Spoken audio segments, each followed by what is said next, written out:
जिवंत परमेश्वरा, या वेळामध्ये आम्ही तुझ्याकडे विनंती करत आहोत। पवित्र परमेश्वरा, तुझ्या पवित्र वचनाच्या द्वारे तू आज आम्हाला प्रत्येकाला मार्गदर्शन कर। आणि जिवंत देवा, तुझ्या सामर्थ्याने, तुझ्या कृपेने, तुझ्या दयेने प्रत्येकांचं जिवंत भरो। या उपवासांच्या दिवसामध्ये परमेश्वरा, तुझ्या लेकरांना तुझं बल तू दे, तुझं सामर्थ्य परमेश्वरा तुझ्या लेकरांना तू प्रदान कर। जीवनातील प्रत्येक अडखळण, विघटन, निराशा, दुर्बलता, सर्व प्रकारचं दडपण, सर्व प्रकारचं अडखळण प्रभूची तू दूर कर। तुझ्या बलाने आणि तुझ्या सामर्थ्याने बापा, तुझ्या प्रत्येक लेकरांचं जिवंत भरो। सर्व आदर, सर्व महिमा, सर्व गौरव प्रभूजी आम्ही केवळ तुला देतो। प्रभू येशूच्या नावात ही प्रार्थना केली म्हणून तो आहे, आमेन आमेन। जोरदार टाळ्या प्रभूच्या गौरवासाठी।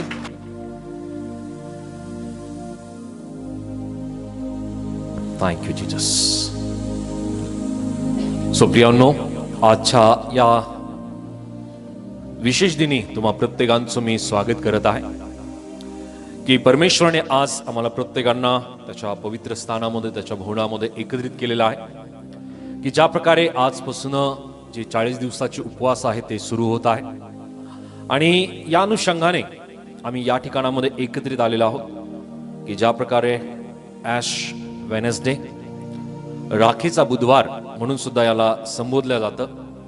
आणि या दिवसाला ज्या प्रकारे आम्ही पाहतो की या दिवसापासून उपवासाची सुरुवात होते आणि 40 दिवसापर्यंत अनेक देवाचे सेवकगण असतील, विश्वासणारे असतील, प्रियांनो, ते या 40 दिवसामध्ये उपवासाच्या संबंधीने प्रियांनो ते उपवास करतात। आणि उपवासासंबंधीने परमेश्वराचं वचन वाचण्यासंबंधी असेल, अनेक प्रकारच्या गोष्टी प्रियांनो या उपवासाच्या दिवसामध्ये आत्मिक उन्नतीसाठी केल्या जातात। आणि हे एक चांगली वेळ आहे की आम्ही या 40 दिवसामध्ये आम्ही काहीतरी असा निश्चय करावा, एक निर्णय करावा की मी या 40 दिवसामध्ये माझ्या आत्मिक उन्नतीसाठी, आत्मिक गरजेसाठी मी काहीतरी वैशिष्ट्यपूर्ण गोष्ट करेन। बरेचसे जण निर्णय करतात की मी 40 दिवसामध्ये संपूर्ण बायबल मी वाचेल।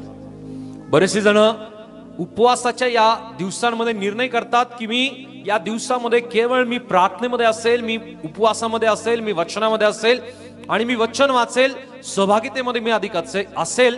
सो अनेक प्रकारचे असे आत्मिक निर्णय केले जातात की या 40 दिवसाच्या उपवासाच्या माध्यमातून अनेकांच्या जीवनामध्ये आत्मिक उन्नती नक्की घडून येते।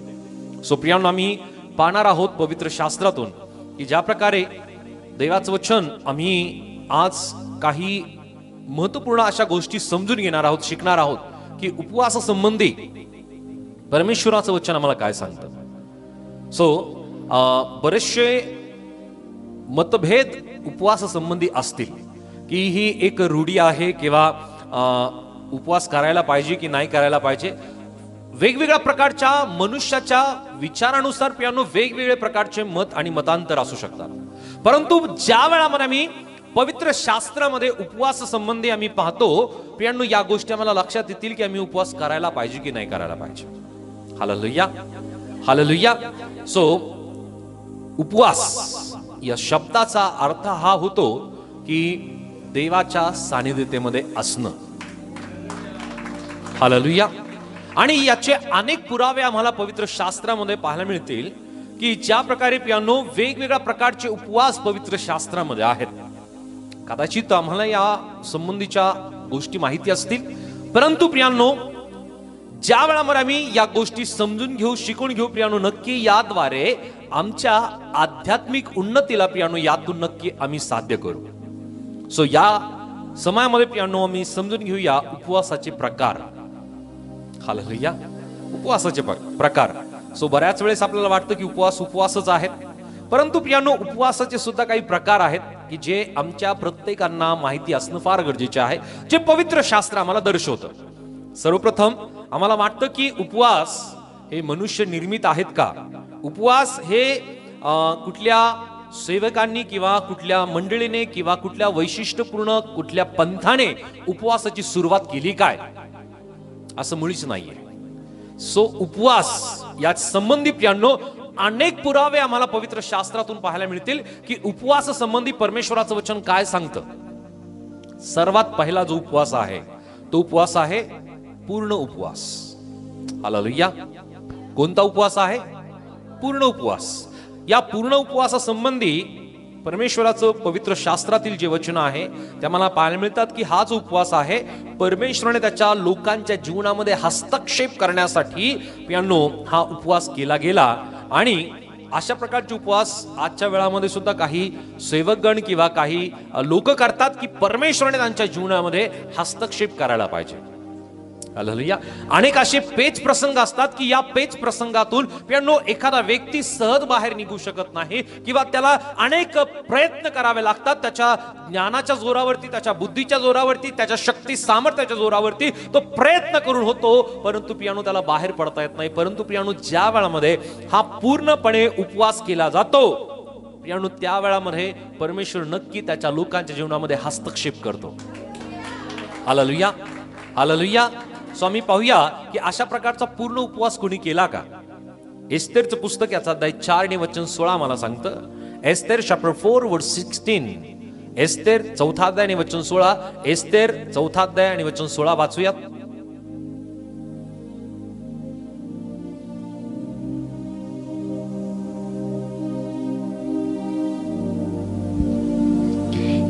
ज्या शुशुनेतले सर्व यहुदीत जमवा, माझ्याकरिता उपवास करा. 3 दिवस व 3 रात्री अन्नोदक सेवू नका. मीही आपल्या दासीसह तसाच उपवास करीन. असल्या स्थितीत नियमाविरुद्ध मी आज राजाकडे जाईल, मग मी मेले तर मेले. प्रियांनो या ठिकाणामध्ये मी पाहतो की एस्तेर एक राणी आहे आणि एस्तेरने आपल्या लोकांकडे निरोप पाठवला की मी 3 दिवसापर्यंत मी उपवास करणार आहे आणि मी अन्न शिवणार नाही, पाणी सुद्धा मी पिणार नाही. आणि या संबंधीने हा पूर्ण उपवास करण्यात आला. किती दिवसापर्यंत? 3 दिवसापर्यंत. सो हा फार कडक उपवास आम्हाला पवित्र शास्त्रातून पाहायला मिळतो. आता अशा प्रकारचा उपवास करणं ही सोपी गोष्ट मुळीच नाहीये बरं का. 3 दिवसापर्यंत काहीच अन्न खायचं नाही. आणि या संबंधी वचन आम्हाला पाहायला मिळतं की एस्तेरने हा उपवास या संबंधी सांगितला की जा शुशून येथले सर्व यहुदी जमवा, माझ्याकरिता उपवास करा. 3 दिवस व 3 रात्री अन्नोदाक सेवू नका. मीही आपल्या दासींसह तसाच उपवास करीन. असल्या स्थितीत नियमाविरुद्ध मी आत राजाकडे जाईल, मग मी मेले तर मेले. आणि वचन 17 मी पाहतो की मर्दखायने जाऊन एस्तेरच्या आज्ञेप्रमाणे सर्व काही केले. सो एस्तेरने या 3 दिवसाच्या वेळामध्ये अन्न तिने सेवन केलं नाही. आणि त्याच प्रकारे जे यहुदी लोक आहेत त्यांनी सुद्धा 3 दिवसापर्यंत त्यांनी अन्न सेवन केलं नाही. सो प्रियांनो हा उपवास आणि या उपवासाचा परिणाम आम्हाला त्या यहुदी लोकांच्या जीवनामध्ये पाहायला मिळतो की ज्या स्वरूपाने प्रियांनो हमानने विचार केला होता, त्यांनी जी योजना आखली होती की यहुदी लोकांचा पूर्णपणे नायनाट करायचा. आणि या संबंधीने प्रियांनो एस्तेरला ही सगळी गोष्ट मर्दखायने सांगितली. आणि त्या माध्यमातून प्रियांनो एस्तेरने आपल्या लोकांसाठी रदबदली करण्यासाठी ती राजाकडे जाणार होती की माझ्या लोकांचा तुम्ही बचाव करावा. प्रियांनो या सगळ्या घटना आम्हाला आमच्या डोळ्यासमोर ज्या वेळामध्ये आम्ही आणतो प्रियांनो यहुदी लोकांचा परमेश्वराने बचाव केला. मर्दखायने प्रियांनो या सगळ्या गोष्टी एस्तेर पर्यंत पोहोचवल्या. आणि एस्तेरच्या द्वारे प्रियांनो एस्तेरने नियोजन केलं की 3 दिवसापर्यंत ती काही खाणार नाही. आणि यहुदी लोकांनी सुद्धा अशा प्रकारचा उपवास केला की पूर्ण उपवास 3 दिवसापर्यंत त्यांनी काही खाल्लं नाही.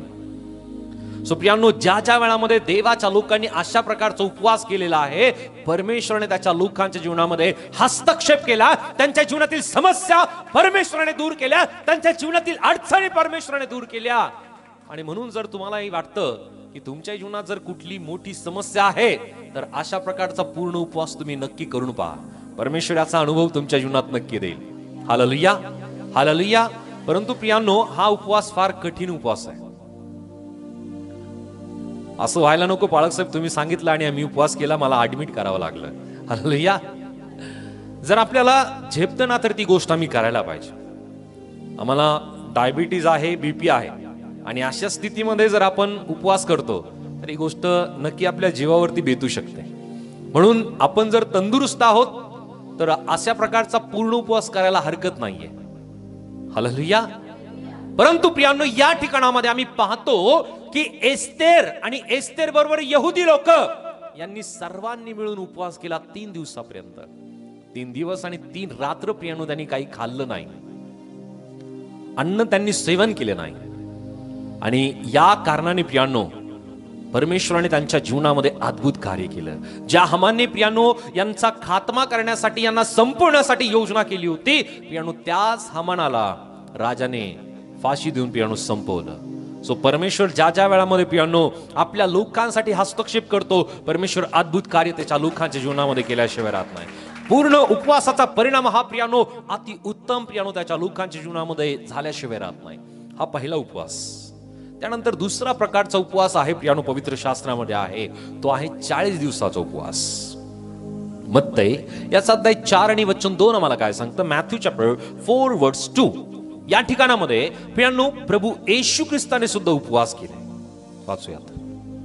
मग त्याने 40 दिवस व 40 रात्र उपवास केला, त्यानंतर त्याला भूक लागली. हालेलुया. कोणी उपवास केला? वचन 1 वाचा जरा. तेव्हा सैतानाकडून येशूची परीक्षा व्हावी म्हणून आत्म्याने त्याला अरण्यात नेले. मग त्याने 40 दिवस व 40 रात्र उपवास केला, त्यानंतर त्याला भूक लागली. हालेलुया. सो वचन आम्हाला सांगतं की प्रभू येशू ख्रिस्ताने 40 दिवस आणि 40 रात्र उपवास केले. सो अशा प्रकारचे जे उपवास आहे, पवित्र शास्त्र आम्हाला या गोष्टी दर्शवतं की केवळ प्रभू येशू ख्रिस्तानेच अशा प्रकारचा उपवास केला असं नाहीये, तर त्या अगोदर मोशेने सुद्धा उपवास केले. आणि या संबंधीचा पुरावा आम्हाला पाहायला मिळतं निर्गमाचं पुस्तक अध्याय 34 आणि वचन 28 मध्ये. एक्सोडस चॅप्टर 34 वर्स 28. निर्गम याचा अध्याय 34 आणि वचन 28. मोशे तेथे परमेश्वराबरोबर 40 दिवस व 40 रात्री होता. तेवढ्या अवधीत त्याने भाकर खाल्ली नाही आणि तो पाणीही प्याला नाही. आणि त्या पाट्यावर परमेश्वराने कराराची वचने म्हणजे 10 वचने लिहून ठेवली. हालेलुया. सो निर्गमाच्या पुस्तकातील या भागात आम्हाला पाहायला मिळतं की मोशेने 40 दिवस आणि 40 रात्र त्याने सुद्धा उपवास केले. त्यांनी सुद्धा काही खाल्लं नाही आणि पिला नाही. आणि या गोष्टी आम्हाला दर्शवतात की ज्या प्रकारे मोशेने इस्रायल लोकांना दास्यगृहातून बाहेर काढलं, त्या प्रकारे प्रभू येशू ख्रिस्ताने सर्व जगाला पापाच्या गुलामगिरीतून बाहेर काढलं. हालेलुया. आणि म्हणून प्रियांनो, आम्हाला आमच्या वैयक्तिक जीवनामध्ये परमेश्वराचं सामर्थ्य प्राप्त व्हावं, वैयक्तिक जीवनामध्ये परमेश्वराचा अभिषेक प्राप्त व्हावं, आमच्या वैयक्तिक जीवनामध्ये त्याची शक्ती, त्याची कृपा, त्याचा अभिषेक आम्हाला प्राप्त व्हावा, यासाठी प्रियांनो अशा प्रकारचे 40 दिवसाचे उपवास प्रियांनो अनेक सेवक असतील किंवा वैयक्तिकरित्या प्रियांनो अनेक विश्वासणारे असतील की ते अशा प्रकारचा प्रियांनो उपवास करतात. हालेलुया. हे 40 दिवस आणि 40 रात्र प्रियांनो प्रभू येशू ख्रिस्ताने आणि मोशेने काही खाल्लं नाही, पिलं नाही. परंतु आताच्या वेळामध्ये मी पाहतो की अनेक विश्वासणारे आणि सेवक लोक प्रियांनो अशा प्रकारचा उपवास करतात की ते रात्रीच्या वेळामध्ये किंवा संध्याकाळी काही खातात आणि पुन्हा त्यांचा उपवास त्या ठिकाणून पुन्हा सुरू होतो. हालेलुया. म्हणजे 24 तासातून एक वेळेस ते जेवण करतात आणि या वेळामध्ये बरेचसे जण जे पेय आहेत ते ज्या प्रकारे चहा असतील किंवा पाणी असेल या स्वरूपाचं प्रियांनो ते द्रव्य रूपाने प्रियांनो आपल्या शरीरामध्ये ग्रहण करतात. परंतु संध्याकाळच्या एका वेळामध्येच प्रियांनो ते जेवण करतात. बाकी कुठल्याही प्रकारचं अन्न ते खात नाही बाकीच्या वेळामध्ये. सो हे 40 दिवसाचे जे उपवास आहेत ते मोशेने केले, प्रभू येशू ख्रिस्ताने सुद्धा 40 दिवसाचे उपवास केले. आणि आम्हाला पाहायला मिळतं की याद्वारे प्रियांनो ज्या वेळामध्ये मोशे डोंगरावरतून खाली यायचा प्रियांनो त्या वेळामध्ये मोशेचा चेहरा हा तेजमय झालेला आम्हाला पाहायला मिळतो. हालेलुया. सो प्रियांनो ही 40 दिवसाची जी वेळ आहे ती अधिक देवाच्या सामर्थ्याने, त्याच्या अभिषेकाने, त्याच्या अनुग्रहाने भरण्याची ही वेळ आहे. हालेलुया. म्हणून प्रियांनो उपवासाचा वेळ हा कदापिही वाया न गेलेला वेळ आहे, तर तो एका चांगल्या कारणी लागलेला एक वेळ आहे. आणि म्हणून प्रियांनो परमेश्वराने आम्हाला ही वेळ जर दिलेली आहे, अनेकांची इच्छा आहे की आपण उपवास करावे, परंतु प्रियांनो त्यांची तब्येत त्यांना साथ देत नाही. इच्छा आहे, परंतु शरीर दुर्बल ठरत आहे. परंतु परमेश्वर जर तुम्हाला हे शक्ती सामर्थ्य देतो, तर ही परमेश्वराची दया आहे की तुम्ही अधिक एका पातळीने परमेश्वरामध्ये, त्याच्या अभिषेकात, त्याच्या सामर्थ्यामध्ये तुम्ही अधिक त्याने वाढावं. सो हा दुसऱ्या प्रकारचा उपवास आम्हाला पाहायला मिळतं की ज्या वेळामध्ये सेवेच्या सुरुवातीला अनेक सेवक जण करतात, किंवा सेवेच्या दरम्यान प्रियांनो अशा प्रकारचे उपवास अनेक सेवक जण करतात. आणि प्रियांनो अनेक विश्वासणारे सुद्धा आपल्या आध्यात्मिक उन्नतीसाठी प्रियांनो अशा प्रकारे 40 दिवसाचे ते उपवास करतात. सो हा दुसऱ्या प्रकारचा उपवास आम्हाला पाहायला मिळतो. तिसऱ्या प्रकारचा उपवास आहे हा दानिएल उपवास म्हणून प्रियांनो याला संबोधलं जातं. दानिएलाने केलेले उपवास. या संबंधीने प्रियांनो आम्हाला पवित्र शास्त्र या संबंधीने आम्हाला दुजोरा देतं की हे जे उपवास आहे ते फक्त आवश्यकतेसाठी प्रियांनो जेवण केल्या जातं आणि इच्छेनुसार प्रियांनो ते जेवण केल्या जात नाही. हालेलुया. कशा प्रकारचा हा उपवास आहे वाचूयात आम्ही. दानिएलाचं पुस्तक याचा अध्याय 1 आणि वचन 12. डॅनियल चॅप्टर 1 वर्स 12. दानिएलाचं पुस्तक याचा अध्याय 1 आणि वचन 12 वाचूयात.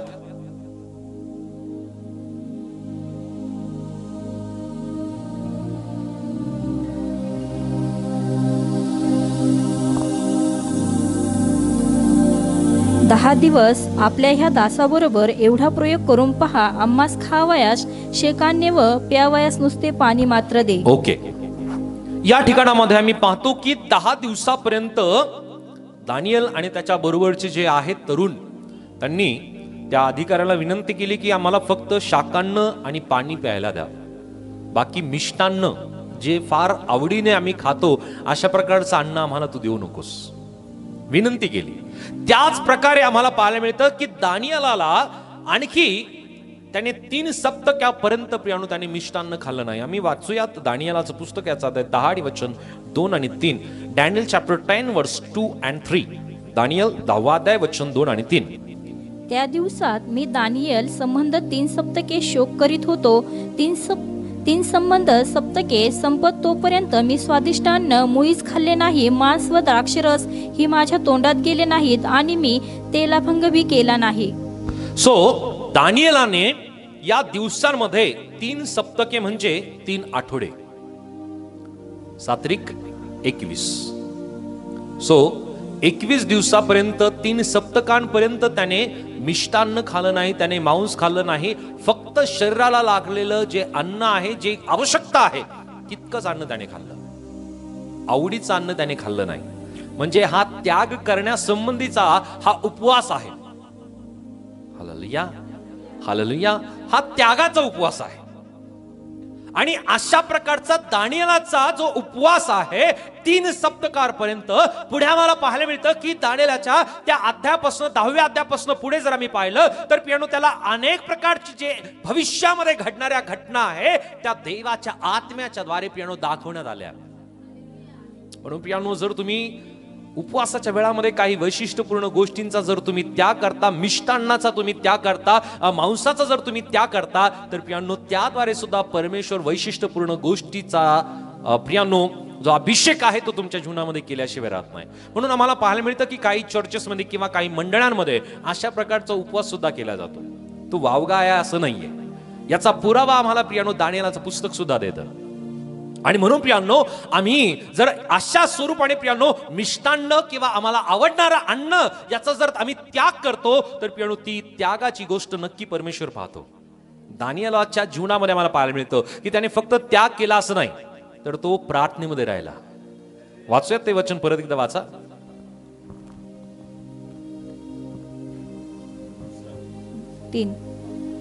त्या दिवसात मी दानिएल संबंध 3 सप्तके शोक करीत होतो. 3 संबंध सप्तके संपत तोपर्यंत मी स्वादिष्ट अन्न मुळीच खाल्ले नाही, मांस व द्राक्षरस ही माझ्या तोंडात गेली नाही, आणि मी तेलाभंगही केला नाही. सो दानिएलाच्या जीवनातून आम्हाला पाहायला मिळतं की दानिएल हा प्रार्थना करणारा व्यक्ती होता. बरोबर आहे ना? हालेलुया. उपवास करणं म्हणजे उपवासाच्या वेळामध्ये फक्त आम्ही आमच्या मिष्टान्नाचा किंवा आम्हाला आवडणाऱ्या अन्नाचा त्याग करणंच तेवढं नव्हे, तर त्याचबरोबर आमची वेळ ही त्या उपवासाच्या वेळामध्ये प्रार्थनेची वेळ असली पाहिजे. हालेलुया. नाहीतर असं व्हायला नको की आम्ही उपवास करतो आणि मी झोपा काढतोय. तो उपवास मान्य होईल का? नाही. उलट आपल्याला चांगली आपली तब्येत सुधारून जाईल बरं का त्या दिवसामध्ये. Hallelujah, hallelujah. सो अशा प्रकारचे उपवास काही सेवकगण नक्की करतात, काही विश्वासणारे सुद्धा नक्की करतात. परंतु प्रियांनो, हा उपवास आमच्या आत्मिक जीवनासाठी नक्की कारणीभूत ठरतो. कारण वैशिष्ट्यपूर्णाचं प्रकटीकरण प्रियांनो परमेश्वराने आत्म्याच्या द्वारे दानिएलला दिलं, की भविष्यामध्ये घडणाऱ्या ज्या घटना आहेत त्या आत्म्याच्या द्वारे त्याला सांगण्यात आल्या. म्हणून तुम्ही सुद्धा अशा प्रकारचा जर उपवास तुम्ही इच्छित असाल, जर तुम्ही करत असाल, तर प्रभू नक्की तुम्हाला तुमच्या आत्मिक जीवनामध्ये उन्नतीत करेल. त्याच प्रकारे चौथा उपवास आहे प्रियांनो, हा आहे सामूहिक उपवास. हा सामूहिक उपवास आहे. या संबंधी आम्ही पवित्र शास्त्रामध्ये जे वचन अगोदर आम्ही वाचलं एस्तेर 4 आणि वचन 16 मध्ये, एस्तेर चॅप्टर 4 वर्स 16, एस्तेरचं पुस्तक अध्याय 4 आणि वचन 16 मध्ये, की त्या ठिकाणामध्ये एस्तेरने जो निरोप दिला होता की मी 3 दिवसापर्यंत अन्न मी सेवन करणार नाही, तुम्ही सुद्धा अशाच प्रकारे करा. वाचा. जा शुशुनेतले सर्व यहुदी जमवा माझ्याकरिता सर्व यहुदी जमवा माझ्याकरिता उपवास करा 3 दिवस व 3 रात्र 3 दिवस व 3 रात्र अन्नदक सेवू नका.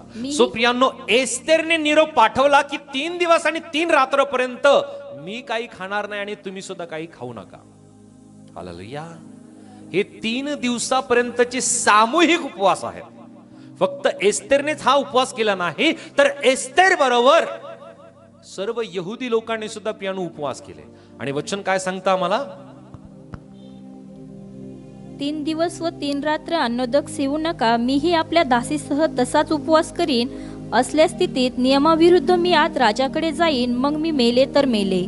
सो हा सामूहिक उपवास आज अनेक मंडळांमध्ये प्रियांनो अशा प्रकारचे उपवास आम्हाला पाहायला मिळतात. परंतु उपवास करणं या संबंधीची प्रियांनो फार कमी मंडळांमध्ये ही गोष्ट सांगितली जाते किंवा शिकवली जाते की उपवास करा. हालेलुया. कारण प्रत्येकाची तब्येत वेगवेगळी आहे ना. बरोबर आहे. बाळक साहेबांनी सांगितलं म्हणून आम्ही उपवास केला आणि म्हणून आम्ही आजारी पडलो किंवा आम्हाला ऍडमिट करावं लागलं, सलाईन लावावं लागली. असं व्हायला नको.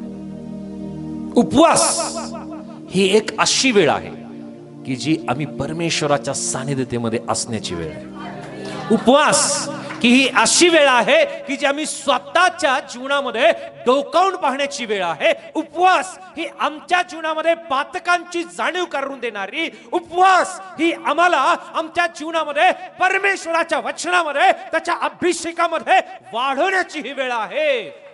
आणि म्हणून प्रियांनो, उपवासाचा जो वेळ आम्ही आमच्या जीवनामध्ये देतो त्याद्वारे प्रियांनो नक्की आमची आत्मिक उन्नती झाल्याशिवाय राहत नाही. एका ठिकाणामध्ये प्रियांनो आणखी आम्हाला पाहायला मिळतं, दुसरे इतिहास याचा अध्याय 20 आणि वचन 3 मध्ये, त्या ठिकाणामध्ये सुद्धा प्रियांनो यहुदी लोकांनी उपवास केला. कारण एका राजाची स्वारी त्यांच्यावरती येणार होती आणि त्या वेळामध्ये त्यांनी उपवास केला आणि ते युद्ध प्रसंग त्या वेळामध्ये ते जिंकले. म्हणून प्रियांनो, ज्या वेळामध्ये सामूहिकरित्या उपवास केला जातो तो उपवास कदापिही वाया जात नाही. म्हणून देवाच्या लोकांनी ही गोष्ट नक्कीच करायला पाहिजे. हालेलुया. समाजावरती संकट आहे, समाजावरती अडचण आहे, मंडळींमध्ये अडचण आहे, तर सामूहिकरित्या अशा प्रकारचा उपवास आम्ही ज्या वेळामध्ये करतो, प्रभू अद्भुत कार्य केल्याशिवाय राहत नाही. अनेक पुरावे पवित्र शास्त्र या संबंधी आम्हाला देत आहे. हालेलुया. सो आम्ही पाहिले की 4 प्रकारचे उपवासाचे प्रकार. पहिला प्रकार आहे पूर्ण उपवास, दुसरा प्रकार आहे 40 दिवसाचा उपवास, तिसरा प्रकार आहे दानिएलाचे उपवास, चौथा प्रकार आहे सामूहिक उपवास. हालेलुया. सो आम्हाला 4 प्रकारचे उपवासाचे प्रकार कळाले. आता आम्ही पाहूया की उपवास आम्ही का करावा. बरोबर आहे. उपवासाचे प्रकार कळाले, आता उपवास आम्ही का करायला पाहिजे. अनेक प्रकारचे प्रश्न आपल्या मनामध्ये असतील की हे 40 दिवसाचे उपवास सुरू झाले म्हणून आम्ही उपवास करायला पाहिजे, किंवा दुसरे करतात म्हणून मी करायला पाहिजे, घरातले करतात म्हणून मी करायला पाहिजे, घरी काही बनवत नाही म्हणून मी उपवास करायला पाहिजे. राईट ना.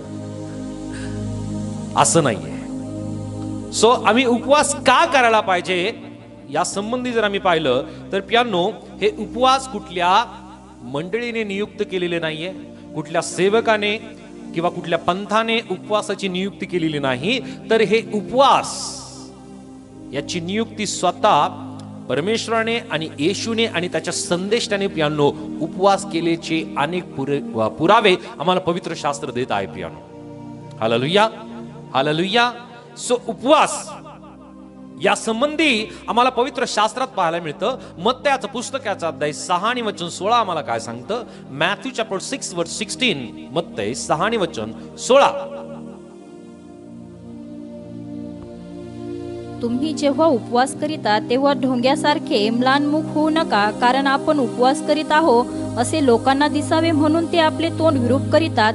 मी तुम्हाला खचित सांगतो की ते आपले प्रतिफळ भरून पावले आहे. ओके, सो या ठिकाणामध्ये स्वतः प्रभू येशू ख्रिस्ताने उपवास केल्यानंतर त्याने शिष्यांची निवड केली. शिष्यांची निवड केल्यानंतर आपल्या लोकांना या प्रवचनातून किंवा या बोधातून ज्या गोष्टी त्याने शिकवल्या त्या फार महत्वपूर्ण आहेत.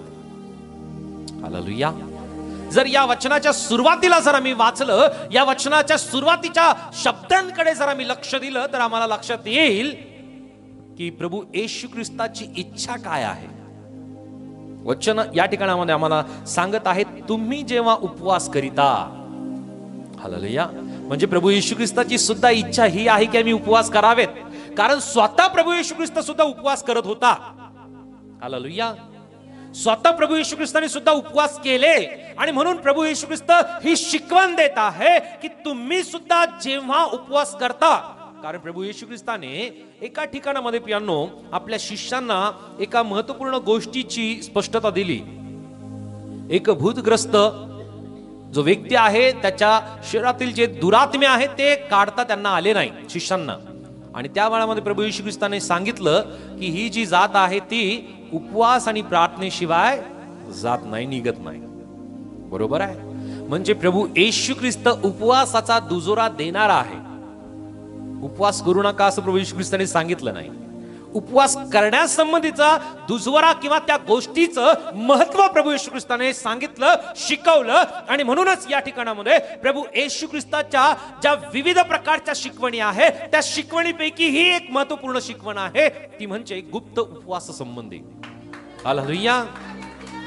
आणि प्रभू येशू ख्रिस्त या ठिकाणामध्ये या वचनातून प्रियांनो प्रत्येक एक शब्द फार बारकावीचे ज्या वेळामध्ये आम्ही विचार करतो त्यातून आम्हाला अनेक गोष्टी समजायला लागतात. सहज वाचल्यानंतर त्या गोष्टी सहज आम्हाला वाटतील, परंतु ज्या वेळामध्ये त्या दृष्टिकोनातून आम्ही त्या वचनाकडे पाहायला लागतो प्रियांनो नक्की आम्हाला त्यातून जे उलगाडे आहेत ते आम्हाला समजायला लागतात. काय म्हणलं या वचनामध्ये? तुम्ही जेव्हा उपवास करिता. Hallelujah, hallelujah. तुम्ही जेव्हा उपवास करिता म्हणजे आम्ही प्रत्येक जण ज्या वेळामध्ये उपवास करतो, प्रभूची इच्छा हीच आहे आम्ही उपवास करावे. प्रभू येशू ख्रिस्ताने आपल्या शिष्यांना सुद्धा हीच गोष्ट शिकवली, तुम्ही उपवास करा. प्रभू येशू ख्रिस्त या वचनातून आम्हाला बोध करत आहे की तुम्ही सुद्धा उपवास करिता. आता ते काय काय करायला पाहिजे या गोष्टी आम्ही पुढे पाहणार आहोत, परंतु या ठिकाणामध्ये उपवास आम्ही का करायला पाहिजे तर प्रियांनो प्रभू येशू ख्रिस्ताची सुद्धा इच्छा हीच आहे की आम्ही सुद्धा उपवास करावे. देवाच्या संदेशाने सुद्धा प्रियांनो लोकांना या गोष्टीची घोषणा केली की तुम्ही उपवास करा. हालेलुया. आणि आम्हाला पाहायला मिळतं की ज्या ज्या वेळामध्ये देवाच्या लोकांनी उपवास केले प्रियांनो त्या वेळामध्ये त्या भागामध्ये त्या देशामध्ये परमेश्वराने त्यांचं रक्षण केलं, परमेश्वराने सुरक्षा दिली, परमेश्वराने त्यांच्या परिवारामध्ये प्रियांनो बदल घडून आणला. आणि म्हणून प्रियांनो उपवासाचं फार मोठं सामर्थ्य आहे. हालेलुया. उपवासामध्ये फार मोठं सामर्थ्य आहे. एक वचन आम्ही वाचूयात. मत्तय याचा अध्याय 17 आणि वचन 14 ते 21. मॅथ्यू चॅप्टर 17 वर्स 14 to 21. मत्तय शुभवर्तमान याचा अध्याय 17 आणि वचन 14 ते 21. भूतग्रस्त मुलगा. नंतर लोकसमुदायाजवळ आल्यावर एक मनुष्य त्याच्याकडे येऊन त्याच्या पुढे गुडघे टेकून म्हणाला, प्रभूजी माझ्या मुलावर दया करा, कारण तो फेप्रेकरी असून त्याचे हाल होतात. तो वारंवार विस्तवात पडतो व वारंवार पाण्यात पडतो. मी त्याला आपल्या शिष्याकडे आणले, परंतु त्यांना त्याला बरे करिता आले नाही. तेव्हा येशूने उत्तर दिले, आहा हे विश्वासहीन व कुटील पिढी, मी कोठवर तुम्हाबरोबर असू, कोठवर तुमचे सोसू.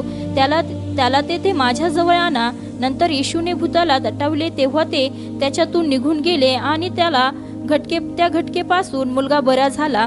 नंतर शिष्य एकांती येशूजवळ येऊन म्हणाले, आम्हाला ते का काढता आले नाही? तो त्यांना म्हणाला, तुमच्या अल्पविश्वासामुळे. कारण मी तुम्हास खचित सांगतो की जर तुम्हामध्ये मोहरीच्या दाण्या एवढा विश्वास असला तर या डोंगराला इकडून तिकडे सरक असे तुम्ही म्हटल्यास तो सरकेल. तुम्हाला काहीच असाध्य होणार नाही. तरी प्रार्थना करा. प्रार्थना व उपवास ह्या वाचून असल्या जातीचे भूत निघत नाही. सो वचन 21 आम्हाला या गोष्टीची स्पष्टता देत आहे की तरी पण प्रार्थना व उपवास या वाचून असल्या जातीचे भूत निघत नाही. प्रार्थना आणि उपवास, बऱ्याच वेळेस आम्ही फक्त प्रार्थनेला फार जोर देतो किंवा आम्ही बऱ्याच वेळेस प्रार्थना आम्ही करण्यासाठी प्रियांनो फार इच्छा आमची असते. परंतु प्रियांनो त्याचबरोबर परमेश्वराचं वचन आम्हाला सांगतं की आम्ही उपवास करावेत. हालेलुया. काय करावं? आमचा उपवास प्रियांनो हा वैयक्तिक असला पाहिजे. हालेलुया. वैयक्तिक उपवास असला पाहिजे. हा उपवास कदाचित आमचा पूर्ण उपवास असू शकतो, कदाचित आमचा 40 दिवसाचे उपवास असू शकतात, कदाचित आमचे दानियेलाचे उपवास असू शकतात, कदाचित आमचे सामूहिक प्रकारचे हे उपवास असू शकतात. परंतु उपवास आम्ही करणं गरजेचं आहे. हालेलुया. हालेलुया. उपवास फार गरजेचे आहेत की आत्मिकरित्या मला बल मिळतं, आत्मिकरित्या मला सामर्थ्य मिळतं. आणि प्रभू येशू ख्रिस्ताने सुद्धा आपल्या शिष्यांना या गोष्टी शिकवल्या की तुम्ही सुद्धा उपवास करूनच अशा प्रकारच्या या गोष्टीला तुम्ही सामोरं जाऊ शकता. हालेलुया. सो आपल्याला प्रश्न पडत असेल की मग आम्ही तर कदापिही अशा प्रकारचं भूत काढण्यासाठी किंवा कुठल्या व्यक्तीला प्रार्थना करण्यासाठी आम्ही जात नाही, मग आम्हाला कशाची गरज आहे? हालेलुया. हालेलुया. पडला ना प्रश्न? परंतु प्रियांनो, आमचं अशा दुष्ट गोष्टीपासून बचाव होण्यासाठी, आपल्या परिवाराचा सुद्धा बचाव होण्यासाठी आम्ही उपवास करायला पाहिजे. हालेलुया. सो आणखी आम्हाला पाहायला मिळतं की विशेष प्रकारचे जे अधिकार उपवासाच्या वेळामध्ये प्राप्त होतात प्रियांनो, ते कशानेच बाकी गोष्टीने प्राप्त होत नाही. आम्ही फार उत्तमरित्या परमेश्वराला देतो किंवा आम्ही फार चांगला वेळ आम्ही परमेश्वराला देतो किंवा आम्ही स्तुतीचा यज्ञ परमेश्वराला अर्पण करतो, फार रचलेली प्रार्थना मी परमेश्वराला मांडतो. परंतु प्रियांनो, फक्त या गोष्टी केल्यानेच आम्हाला विशेष अधिकार मिळतात असं नाही. तर विशेष अधिकार मिळण्यासाठी प्रियांनो उपवासाचं सामर्थ्य आमच्याकडे पाहिजे, उपवासाचा जोर आमच्याकडे पाहिजे की त्याद्वारे प्रियांनो परमेश्वर नवीन सामर्थ्य, त्याची कृपा, त्याचा अभिषेक आमच्या जीवनामध्ये देतो. म्हणून प्रियांनो, विशेष अधिकार मिळण्यासाठी आम्ही उपवास केले पाहिजे. हालेलुया. त्यानंतर आम्हाला पाहायला मिळतं लूका शुभवर्तमान याचा अध्याय 4 आणि वचन 1 या ठिकाणामध्ये आम्ही पाहतो की प्रभू येशू ख्रिस्ताने उपवास केलेत. वाचूयात वचन. मॅथ्यू चॅप्टर 4 वर्स 1. अरण्यात येशूची परीक्षा. येशू पवित्र आत्म्याने परिपूर्ण असा. 4 अध्याय आणि वचन 1. तेव्हा सैतानाकडून येशूची परीक्षा व्हावी. सॉरी, लूका शुभवर्तमान याचा अध्याय 4 आणि वचन 1 वाचा प्लीज. येशू पवित्र आत्म्याने परिपूर्ण असा यार्देन पासून परतला आणि त्याला आत्म्याने 40 दिवस रानात नेले. सो या ठिकाणामध्ये आम्हाला पाहायला मिळतं की प्रभू येशू ख्रिस्त आत्म्याने परिपूर्ण असा यार्देने पासून परतला आणि त्याला आत्म्याने 40 दिवस रानात नेले. कुठं नेलं? सो आत्म्याच्या द्वारे प्रभू येशू ख्रिस्त रानामध्ये गेला. सैतानाचा कुठलाही अधिकार प्रभू येशू ख्रिस्तावरती मुळीच नाहीये. बऱ्याच वेळेस असं म्हणलं जातं की सैतानाने त्याला रानामध्ये नेलं. असं नाहीये. व्यवस्थित वचन आम्ही वाचणं गरजेचं आहे, वचन समजून घेणं गरजेचं आहे. वचन स्पष्ट सांगतं की पवित्र आत्म्याने परिपूर्ण असा यार्देनेपासून परतला आणि त्याला आत्म्याने, आम्ही सर्वजण म्हणूया, आत्म्याने आत्म्याने आत्म्याने 40 दिवस रानामध्ये त्याला नेलं. Hallelujah. Hallelujah.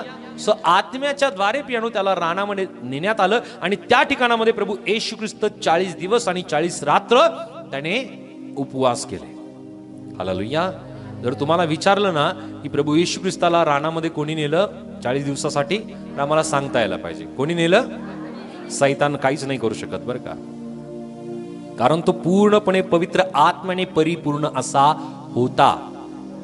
Hallelujah. Hallelujah.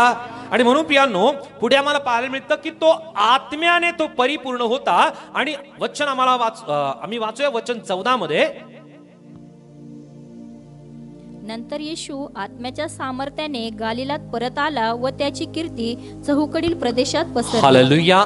So वचन 1 मध्ये आम्ही पाहतो की तो पवित्र आत्म्याने परिपूर्ण असा झाला. आणि वचन 14 मी पाहतो की आत्म्याच्या सामर्थ्याने तो परतला. हालेलुया. पवित्र आत्म्याने परिपूर्ण होणं आणि पवित्र आत्म्याचं सामर्थ्य प्राप्त करणं या दोन्ही गोष्टी वेगवेगळ्या आहेत. हालेलुया. या दोन्ही गोष्टी वेगवेगळ्या आहेत. ज्या वेळामध्ये प्रभू येशू ख्रिस्त रानामध्ये गेला,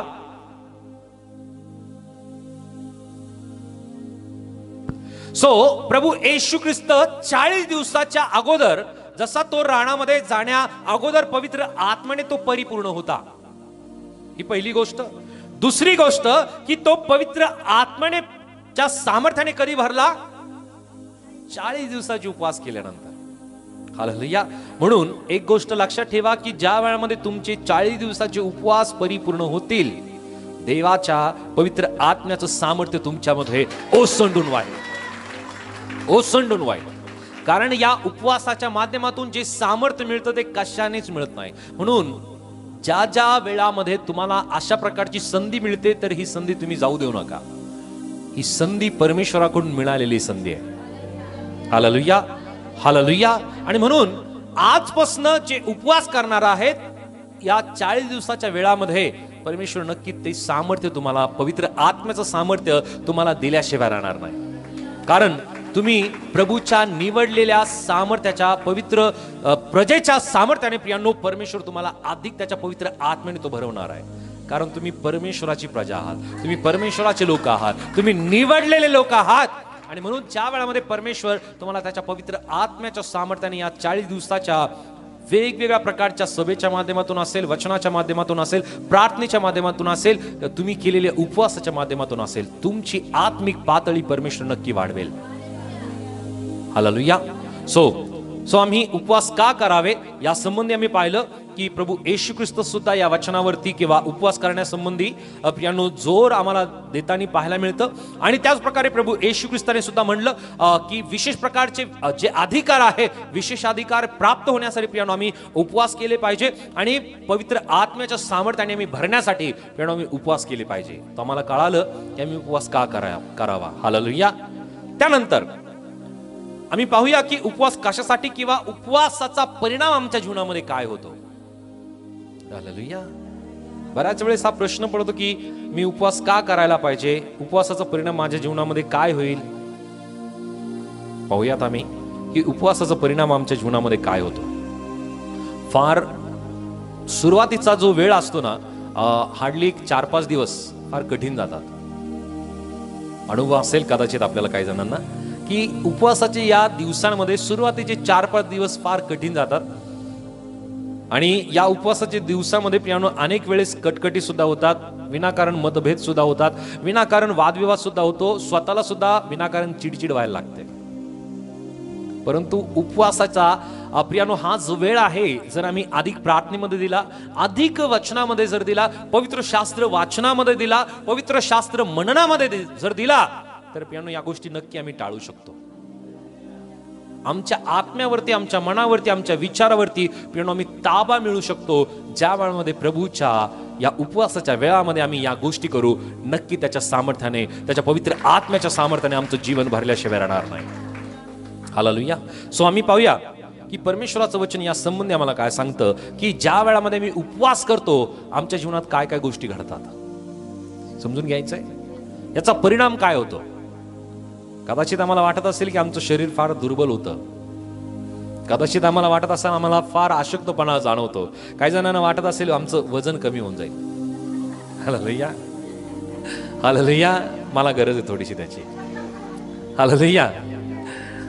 परंतु या गोष्टी न होता आमच्या जीवनामध्ये आत्मिकरित्याचा परिणाम किंवा वैयक्तिकरित्याचा परिणाम या उपवासाचा नक्की फार चांगला होतो. हालेलुया. आणि याचा पुरावा पवित्र शास्त्र आम्हाला स्वतः देत आहे. आणि जर पवित्र शास्त्र याचा पुरावा जर देतं, तर ती गोष्ट 101% सत्य आहे, खरी आहे. हालेलुया. सो आम्ही पाहूया की परमेश्वराचं वचन आम्हाला या ठिकाणामध्ये काय सांगतं. यशाचं पुस्तक याचा अध्याय 58 आणि वचन 1 ते 12 या ठिकाणामध्ये मी पाहतो की परमेश्वराचं वचन या संबंधी आम्हाला काय सांगतं. उपवास योग्य पालन, उपवासाचे योग्य पालन या आशाखाली लिहिलेले वचन आहे. वाचत एक एक वचन वाचा. कंठरव कर, कसर करू नको, आपला स्वर करण्याप्रमाणे मोठा कर. माझ्या लोकास त्यांचे अपराध, याकोबाच्या घराण्यास त्याचे पातके विदित कर. ओके, सो वचन 1 मध्ये म्हणलेलं आहे की कंठरव कर, कसर करू नको, आपला स्वर करण्याप्रमाणे मोठा कर. माझ्या लोकांस त्यांचे अपराध, याकोबाच्या घराण्यास त्यांची पातके विदित कर. उपवास ज्या वेळामध्ये आम्ही करतो, आमचा आवाज कसा असला पाहिजे, कसा असला पाहिजे. उपवास आमचा जो वैयक्तिक उपवास आहे, तो उपवास कशाने ओळखला जातो. आवाजाने. राईट. आवाज एकदम शेवटच्या स्वरामध्ये चालला जातो ऑटोमॅटिक. परंतु आमचा उपवास हा कोणालाच कळता कामा नाही. आवाज याच्यामध्ये कुठल्या प्रकारची कमतरता किंवा कुठला कमीपणा भासला नाही पाहिजे. जसा आवाज आहे ना तसाच आवाज असला पाहिजे. Hallelujah, hallelujah. नाहीतर उपवास आहे मला असं व्हायला नको. सो बरेचसे जण प्रियानो आपला आवाज इतका खोल नेतात की इतरांना लगेच कळायला पाहिजे की या व्यक्तीला उपवास आहे.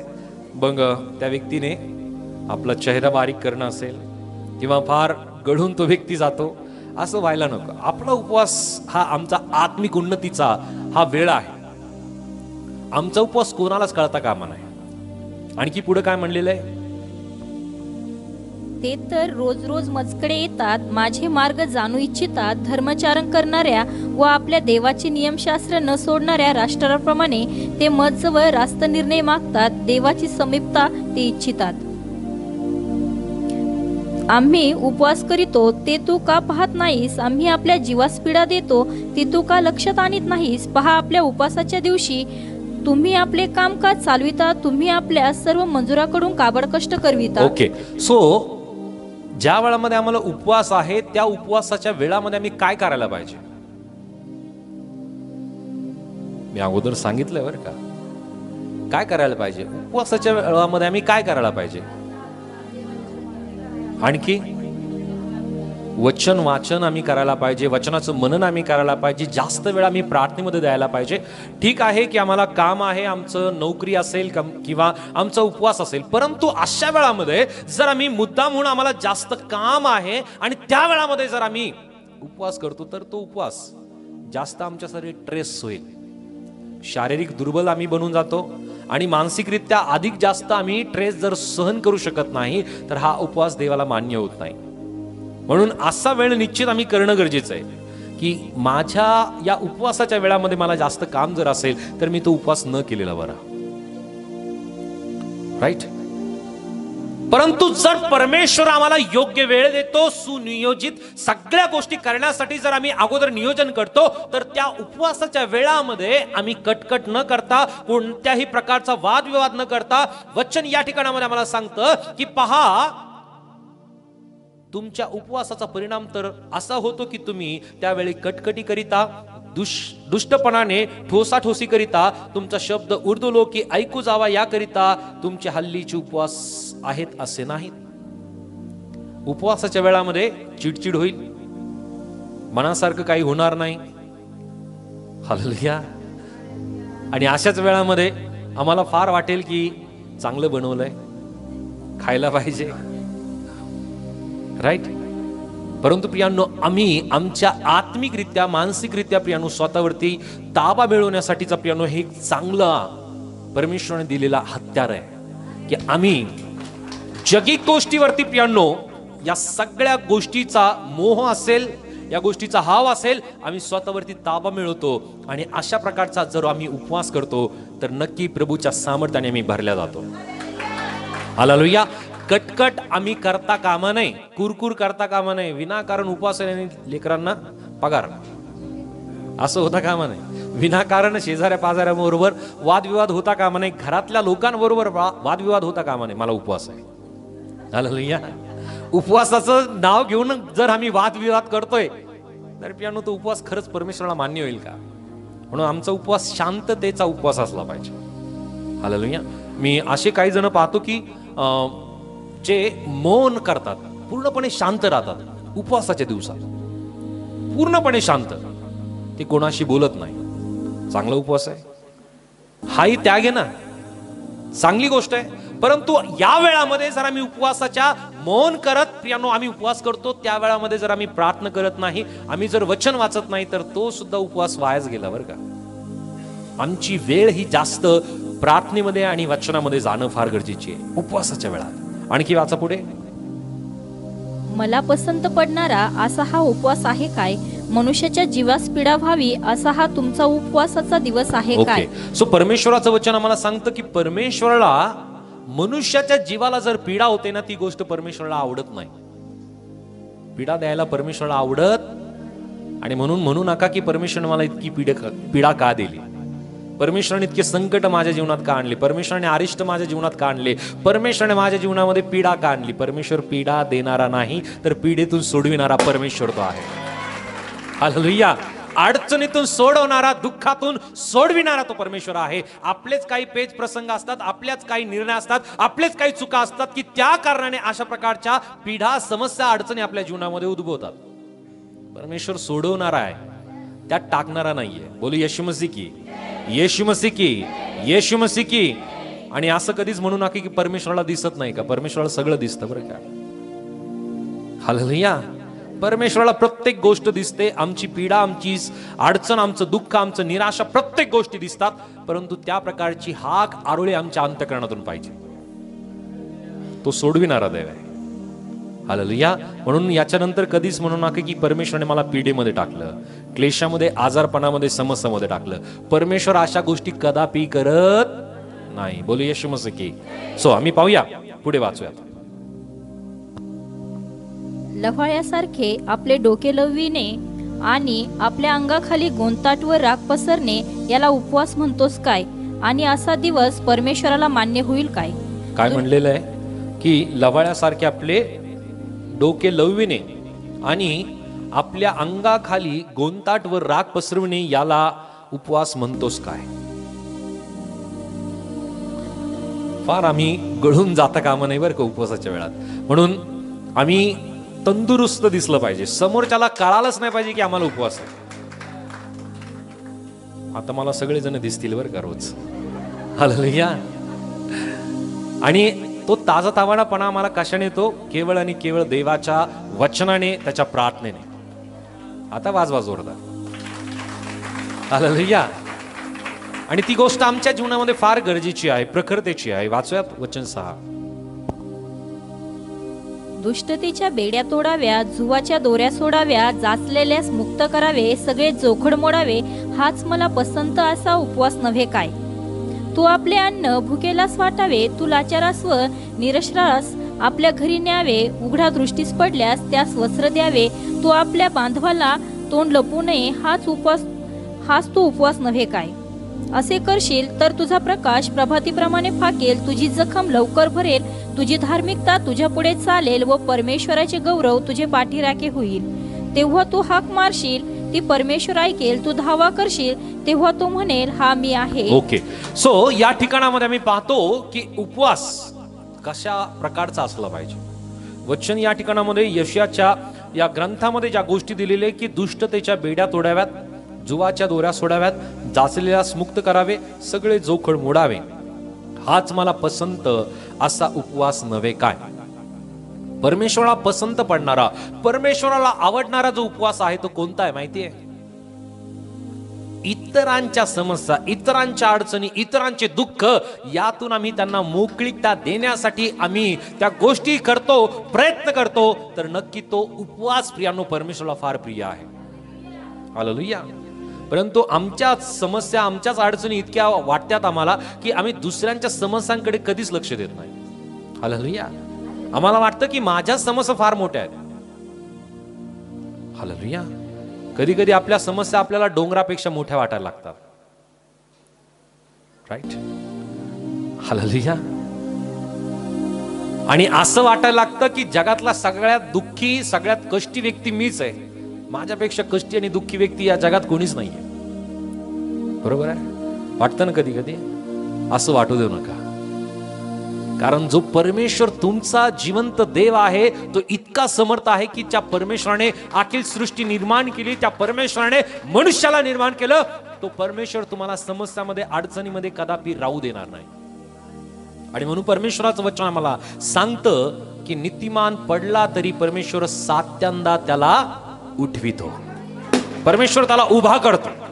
म्हणून तुम्ही संकटामध्ये असावं परमेश्वराची इच्छा नाहीये. तुम्ही कुठल्या बंधनामध्ये असावी परमेश्वराची इच्छा नाहीये. तुम्ही आजारपणामध्ये असावं ही परमेश्वराची इच्छा नाहीये. तर या सगळ्या इच्छा सैतानाच्या आहेत. की तुम्ही आजारी असावं, चिंतेत असावं, काळजीत असावं, तुम्ही दडपणामध्ये असावं, तुमच्या जीवनामध्ये बंधन असावे आणि तुम्ही त्याच गोष्टीमध्ये गुरफटून राहावं. जर तुम्हाला वाटतं यातून बाहेर निघावं तर सर्वात प्रथम तुम्ही परमेश्वराकडे पाहायला लागा. परमेश्वराकडे पाहायला लागा. तुम्ही इतरांच्या अडचणी पाहायला लागा, इतरांच्या समस्या पाहायला लागा, त्यांच्यासाठी मध्यस्थी करायला लागा, त्यांच्यासाठी उपवास करायला लागा. तुमच्या जीवनातील समस्या परमेश्वर कधी दूर करेल तुम्हाला सुद्धा कळणार नाही. म्हणून इतरांसाठी ज्या वेळामध्ये तुम्ही प्रार्थना करता परमेश्वर तुमच्या जीवनातील बंधन, आजार, विकार परमेश्वर दूर करायला लागतो.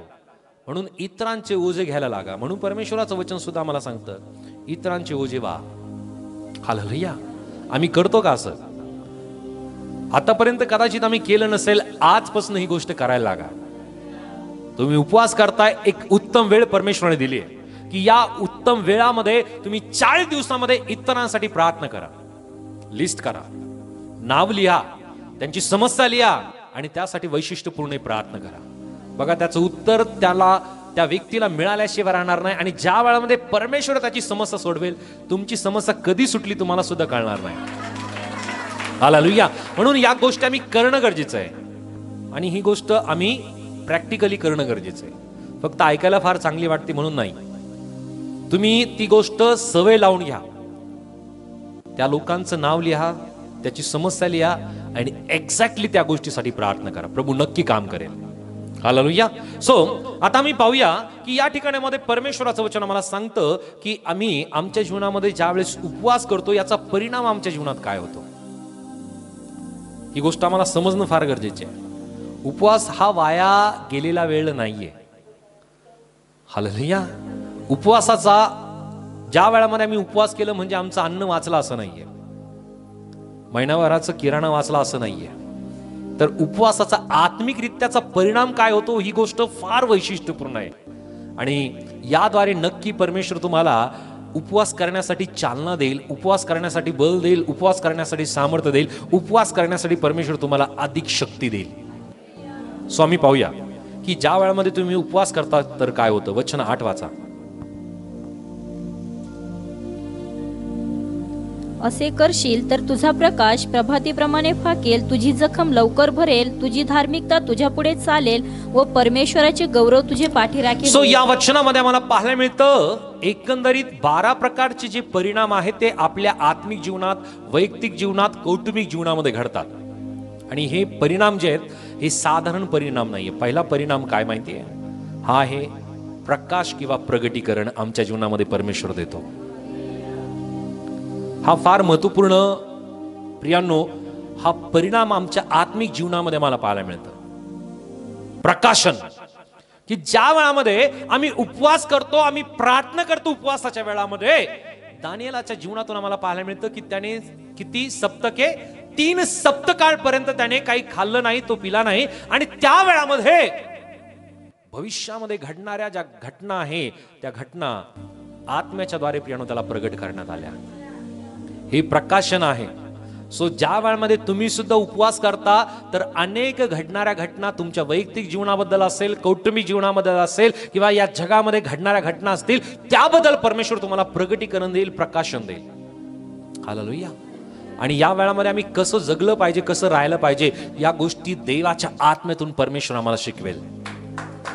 हालेलुया. म्हणून हा एक चांगला पहिला परिणाम आमच्या जीवनामध्ये प्रियांनो प्रकाशन किंवा प्रगटीकरणाच्या माध्यमातून आमच्या जीवनामध्ये घडतो. त्याच प्रकारे वचन आम्हाला त्याच वचनामध्ये आम्हाला पाहायला मिळतं की तुझी जखम लवकर भरेल, आरोग्य आम्हाला मिळेल. हालेलुया. काही जण मानसिकरित्या सुद्धा त्यांना आरोग्य नसतं. काही जण वैचारिकरित्या सुद्धा काही जणांना आरोग्य नसतं. काही जणांना प्रियानो शारीरिकरित्या सुद्धा प्रियानो आरोग्य नसतं. परंतु ज्या वेळामध्ये तुम्ही उपवास करता तर त्या उपवासाचा परिणाम वचन आम्हाला सांगतं की तुझी जखम लवकर भरेल. हालेलुया. त्याला ट्रीटमेंट तशी मिळते. त्याला जे पाहिजे ना त्या जखमेला ते योग्य औषधी त्याला मिळते. आणि ही योग्य औषधी कशाने मिळते? उपवासाच्या द्वारे, उपवास आणि प्रार्थनेच्या द्वारे. हालेलुया. सो या उपवास आणि प्रार्थनेचा जो परिणाम आहे आरोग्य किंवा जखम भरण्यासाठी. आणि त्याच प्रकारे वचन आम्हाला सांगतं की परमेश्वराचा तुझी धार्मिकता तुझ्या पुढे चालेल. सो तिसरा परिणाम आमच्या जीवनामध्ये की आम्ही अधार्मिकतेकडून धार्मिकतेकडे आमची वाटचाल सुरू होते. हालेलुया. हालेलुया. अनित्तिमत्तेकडून नीतिमत्तेकडे प्रियांनो वाटचाल सुरू होते. आणि म्हणून प्रियांनो उपवासाचा परिणाम हा धार्मिकतेकडे घेऊन जाणार आहे. आणि म्हणून वचन या ठिकाणामध्ये आम्हाला सांगतं की तुझी धार्मिकता तुझ्या पुढे चालेल. हालेलुया. आमची धार्मिकता आमच्या पुढे चालण्यासाठी परमेश्वर आम्हाला सहायता करतो, मदत करतो. आणि ती गोष्ट कशाने मिळते? उपवासाच्या द्वारे. उपवास ही चांगली वेळ आहे. आणि याचा परिणाम की आम्हाला धार्मिकतेची वाटचाल करण्यासाठी उपवासाच्या द्वारे प्रियांनो सामर्थ्य मिळतं. हालेलुया. हालेलुया. आणखी त्याच प्रकारे चौथी गोष्ट की परमेश्वराचं तेज किंवा परमेश्वराची उपस्थिती आमच्या जीवनामध्ये असते.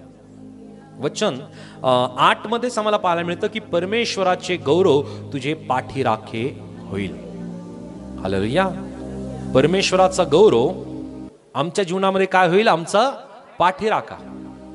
सो आमचा परमेश्वर आमचा पाठीराखा ज्या वेळामध्ये बनतो तो परमेश्वर ज्या वेळामध्ये त्याची उपस्थिती आमच्या जीवनामध्ये देतो. कशाच्या द्वारे? उपवासाच्या द्वारे. त्याची उपस्थिती आमच्या जीवनामध्ये अधिक वाढण्यासाठी उपवासाची गरज आहे. आणि उपवास नाहीये तर परमेश्वराची उपस्थिती सुद्धा फार कमी आहे किंवा नाहीच. हालेलुया. हालेलुया. आणि म्हणून आम्ही पाहतो की काही जणांना उपवास करायला आवडतच नाही किंवा काही जण उपवास करतच नाही. हालेलुया. आठवड्यातून एक तरी उपवास आम्ही करायलाच पाहिजे. करायलाच पाहिजे.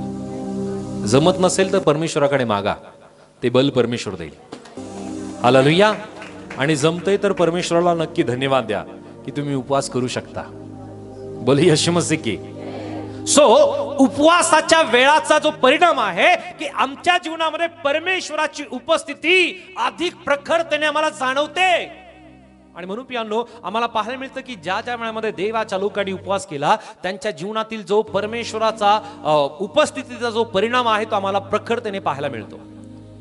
मोशेने उपवास केले. तो उपवासाच्या वेळामध्ये तो परमेश्वराच्या सानिध्यतेमध्ये गेला. 40 दिवस 40 रात्रपर्यंत त्या डोंगरावरती तो होता. आणि त्याचा चेहरा इतका तेजमय होऊन जायचा की लोक त्याच्या चेहऱ्याकडे पाहू शकत नव्हते. म्हणून प्रियांनो ज्या ज्या वेळामध्ये तुम्ही उपवास करता परमेश्वराची उपस्थितीचा अनुभव तुम्हाला अधिक तुमच्या जीवनामध्ये तुम्हाला आल्याशिवाय राहणार नाही. हालेलुया. म्हणून हा 40 दिवसाचा जो वेळ आहे या वेळामध्ये परमेश्वर अधिक तुमच्या जीवनामध्ये तो प्रखरतेने येऊ इच्छित आहे. हालेलुया. तुम्ही ती गोष्ट करायला तयार आहात का? हालेलुया. सो आणखी पाचवी गोष्ट की याचा परिणाम आमच्या जीवनामध्ये काय होतं? वचन 9 वाचूयात. Same chapter words 9. तेव्हा तू हाक मारशील ती परमेश्वर ऐकेल. तू धावा करशील तेव्हा तो म्हणेल हा मी आहे. हालेलुया.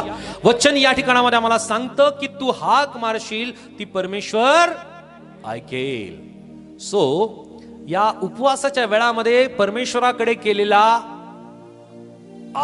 प्रियांनो जी विनंती आहे किंवा परमेश्वराकडे केलेली प्रियांनो जी आम्ही विनंती किंवा प्रार्थना आहे त्या प्रार्थनेचं उत्तर मिळण्याची ही वेळ आहे.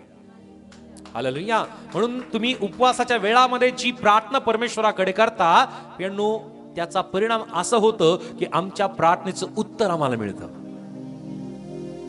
आम्हाला पाहायला मिळतं की प्रभू येशू ख्रिस्ताने या गोष्टी आपल्या शिष्यांना शिकवल्या की जेव्हा तुम्ही उपवास करता प्रभू येशू ख्रिस्ताने आपल्या शिष्यांना सांगितलं की ही जी जात आहे प्रार्थना आणि उपवासाच्या द्वारे जात नाही. म्हणून प्रियांनो, आम्हाला प्रत्येकांना आपल्या जीवनामध्ये जर आम्ही उपवास करतो, आमच्या जीवनामध्ये प्रियांनो जर आम्ही प्रार्थना करतो उपवासासहित, तर प्रियांनो त्याचा परिणाम असा होतो की त्या वेळामध्ये जी हाक आम्ही परमेश्वराकडे मागतो, आमच्या प्रार्थनेचं उत्तर आम्हाला मिळतं. हालेलुया. सो हा 5वा परिणाम आमच्या जीवनामध्ये आम्हाला पाहायला मिळतं. त्याच प्रकारे प्रियांनो, जो 6वा परिणाम आमच्या जीवनामध्ये आम्हाला पाहायला मिळतो की परमेश्वर आमच्या जीवनामध्ये आमचा मार्गदर्शक बनतो. वचन 9 मध्येच त्या ठिकाणामध्ये पुढे वाचा. तू जर आपल्यामधून जोखड लादण्याचे सोडून देशील, बोट दाखवण्याचे व दुष्ट गोष्टी बोलण्याचे टाकून देशील. ओके प्रियांनो, त्याच प्रकारे आम्हाला वचन 8 मध्ये पाहायला मिळतं की परमेश्वर आमच्या जीवनामध्ये आम्हाला तो पाठीराखा होण्यासंबंधी आणि आमचं मार्गदर्शन करण्यासंबंधी परमेश्वर आम्हाला सहायता करेल. तो परमेश्वर यशाच्या 58 अध्यायामध्ये ही गोष्ट स्पष्ट करतो की तो परमेश्वर आमच्यासाठी मार्गदर्शन करील. हालेलुया. तो परमेश्वर आमच्या प्रत्येकांना, वचन 11 मला सांगतो की परमेश्वर तुझा सततचा मार्गदर्शक होईल. कधीचा मार्गदर्शक होईल? हालेलुया. सततचा मार्गदर्शक. ज्या व्यक्तीचा मार्गदर्शक चांगला, त्या व्यक्तीचं जीवन सुद्धा चांगलं बरं का. हालेलुया. ज्या व्यक्तीचा मार्गदर्शक चुकीचा, त्या व्यक्तीचं जीवन सुद्धा फार गडबडीने भरलेलं आहे. म्हणून मार्गदर्शक चांगलं निवडणं फार गरजेचं आहे. बरोबर आहे ना? हालेलुया. हालेलुया. आणि आमचा मार्गदर्शक कोण आहे? आमचा परमेश्वर आहे. हालेलुया. स्वामी जगिक मार्गदर्शक जे आहेत त्यांच्याकडे न पाहता जो स्वर्गीय मार्गदर्शक आहे याच्याकडे आम्ही कायम पाहणं गरजेचं आहे. आणि तो परमेश्वर आमचा मार्गदर्शक, सततचा मार्गदर्शक केव्हा होतो? उपवासाच्या वेळाच्या द्वारे. हालेलुया. म्हणून तुम्ही उपवास करता तर तुमचा परमेश्वर सततचा मार्गदर्शक तुमच्यासाठी मार्गदर्शन करतो. आणि वचन काय सांगतं माहितीये? की तो आवर्षण समयी तुझ्या जीवास तृप्त करील. जो पुढचा परिणाम आमच्या जीवनामध्ये आम्हाला पाहायला मिळतो की 7वा परिणाम, की तो परमेश्वर आम्हाला तृप्त करतो या उपवासाच्या वेळामध्ये. हालेलुया. शारीरिक रित्याची तृप्तता नव्हे, आत्मिक तृप्तता. हालेलुया. तो शारीरिक आम्हाला तृप्त करतोच, परंतु आत्मिक जी तृप्तता आहे ती केवळ आणि केवळ उपवास आणि प्रार्थनेच्या द्वारे, परमेश्वराच्या सामर्थ्याच्या द्वारे आमच्या जीवनामध्ये आम्हाला होत असते. सो याचा परिणाम की जीवनामध्ये आम्हाला तो तृप्त करतो. वचन 11 मध्ये आम्ही वाचूयात. परमेश्वर तुझा सततचा मार्गदर्शक होईल. तो अवर्षण समयी तुझ्या जीवास तृप्त करील, तुझ्या हाडास मजबूत करील. तू भरपूर पाणी दिलेल्या मळ्याप्रमाणे होशील, पाणी कधी न आटणाऱ्या झऱ्याप्रमाणे होशील. ओके. सो 8वा जो परिणाम आमच्या जीवनामध्ये उपवासाचा होतो तो आहे आम्हाला तो ताजतवाना करतो. ताजेपणा तो आम्हाला देतो. हालेलुया. आता आपल्याला प्रश्न पडेल की असं कसं होईल? उपवास केल्यानंतर तर आम्ही फार गळून जातो, वजन सुद्धा कमी होतं बाळक साहेब. आम्ही ताजतवाने कसं होतो? हालेलुया. सुप्रियांनो, उलट आम्ही इतकं आत्मिकरित्या फिट व्हायला लागतो ना, आत्मिकरित्या इतकं दृढ व्हायला लागतो, आत्मिकरित्या परमेश्वर आम्हाला ताजतवाना करतो. आणि आत्मिकरित्या हे ताजा तवानापणा आम्हाला केव्हा प्राप्त होतो? उपवास आणि प्रार्थनेच्या द्वारे. कारण जर परमेश्वराचं वचन आम्हाला या ठिकाणामध्ये सांगतं की परमेश्वर तुझा सततचा मार्गदर्शक होईल, तो आवर्षण समयी तुझ्या जीवास तृप्त करेल, तुझ्या हाडास मजबूत करेल. तू भरपूर पाणी दिलेल्या मळ्याप्रमाणे होशील, पाणी कधी न आटणाऱ्या झऱ्याप्रमाणे होशील. अनेक जण दुष्काळाच्या स्वरूपाने ते जीवन जगत असतील, परंतु त्या समयामध्ये परमेश्वराच्या सानिध्यतेमध्ये असलेल्या लोकांच्या जीवनामध्ये जे उपवास करतात, जे प्रार्थना करतात, परमेश्वर त्यांना अशा प्रकारचं सामर्थ्य देतो की कधी पाणी न आटणाऱ्या झऱ्याप्रमाणे परमेश्वर त्यांचं जीवन करतो. हालेलुया. त्याच्या लोकांच्या जीवनामध्ये जे उपवास करतात, प्रार्थना करतात, त्यांच्या जीवनामध्ये नकारात्मकता आम्हाला पाहायलाच मिळत नाही. कारण प्रभूचं वचन आम्हाला सांगतं की प्रभूमध्ये सर्व काही होय असं आहे. हालेलुया. हालेलुया. आणि म्हणून प्रियांनो, आम्ही ज्या वेळामध्ये उपवास करतो, परमेश्वर आम्हाला आत्मिकरित्याचा ताजा तवानापणा तो देतो. आणि ज्या वेळामध्ये आम्ही आत्मिक ताजा तवाना असतो ना, आम्हाला शारीरिकरित्या किती जरी तहान भूक जरी असले तरी ती गोष्ट आम्हाला जाणवणार नाही. परमेश्वर त्या वेळामध्ये सामर्थ्य आम्हाला देतो, त्या वेळामध्ये तो आम्हाला शक्ती देतो. सो हा 8वा परिणाम की ताजा तवाना तो आमच्या जीवनामध्ये देतो. वचन 11 मध्येच आम्हाला पाहायला मिळतं की तो आम्हाला बल आणि सामर्थ्य सुद्धा देण्यासंबंधीचं प्रियानो नवी गोष्ट तो आमच्या जीवनामध्ये आमच्या प्रत्येकाला तो प्रदान करतो. वचन 11 मध्ये की तुझ्या हाडास मजबूत करील. काय करील? हाडाला मजबूत. हे बल आहे, हे सामर्थ्य आहे. आणि हाडाला मजबूत करण्याचं सामर्थ्य देणारा प्रियांनो हा वेळ आहे, तो म्हणजे उपवासाचा वेळ. हालेलुया. सो कधी कधी डॉक्टर सुद्धा सांगतात की तुम्ही आठवड्यातून एक उपवास करा. आता हे सायंटिफिकली ही गोष्ट वेगळी पडते की ज्या वेळामध्ये एखादा व्यक्ती आठवड्यातून एक दिवस उपवास करतो त्या वेळामध्ये त्याने खायचं आणि प्यायचं नाहीये. परंतु आम्ही पाहतो की काही उपवास असे असतात, ढेकर देऊपर्यंत काही जण खातात आणि म्हणतात उपवास आहे. हा, चिप्स, हा ओके, साबुदाणा, आणखी असं काही खाऊ नका बरं का, तो उपवास परमेश्वराला मान्य होणार नाहीये. उपवास म्हणल्यानंतर तो पूर्ण उपवास असला पाहिजे. इट्स ओके, द्रव्याच्या स्वरूपाने आपण चहा घेतो, पाणी घेतो, ज्यूस घेऊ नका, फळ आहे ते. उपवास म्हणल्यानंतर फार तर फार आम्ही चहा पाणी आपण घ्यायला पाहिजे, बरोबर. परंतु जर आम्ही शरीराला लागणारे पोषक घटक जर आम्ही त्या वेळामध्ये देतोय तर तो उपवास नाहीये. आमचा उपवास हा आम्हाला आत्मिकरित्या ताजा तवाना करण्यासाठी काही गोष्टीचा त्याग जर आम्ही करतो तरच आम्हाला ती गोष्ट प्राप्त होते. Hallelujah, hallelujah. परंतु प्रियांनो, हे उपवास आम्हाला अधिक प्रियांनो आमच्या हाडांना मजबूत करण्यासाठी, आम्हाला बल आणि सामर्थ्य देण्यासाठी उपवासाची वेळ आमच्या जीवनामध्ये महत्वाची ठरते प्रियांनो. सो याचा परिणाम, उपवासाचा परिणाम आम्हाला बल आणि सामर्थ्य देणारा आहे. वचन 12 मध्ये आम्हाला पाहायला मिळतं. वचन 12 वाचूयात. बहुत काळ मोडून पडलेली शहरे तुझे लोक पुन्हा बांधतील. पूर्वीच्या पिढ्यांनी घातलेले पाये तू पुन्हा उभारशील. मोडतोडीच्या जीर्णोद्धार करणाऱ्या वस्ती होण्यासाठी रस्त्याची दुरुस्ती करणारा असे तुझे नाव पडेल. सो या ठिकाणामध्ये आणखी महत्वपूर्ण जे परिणाम आहे, जे पुढचे 3 परिणाम आहे की आम्ही ज्या कामामध्ये हात घालू त्या कामामध्ये परमेश्वर आम्हाला यशस्वी करेल. कारण वचन या ठिकाणामध्ये आम्हाला पाहायला मिळतं की बहुत काळ मोडून पडलेले शहरे तुझे लोक पुन्हा बांधतील. आणि हे लोक कोण आहेत? जे उपवास करणारे आहेत ते आहेत. हालेलुया.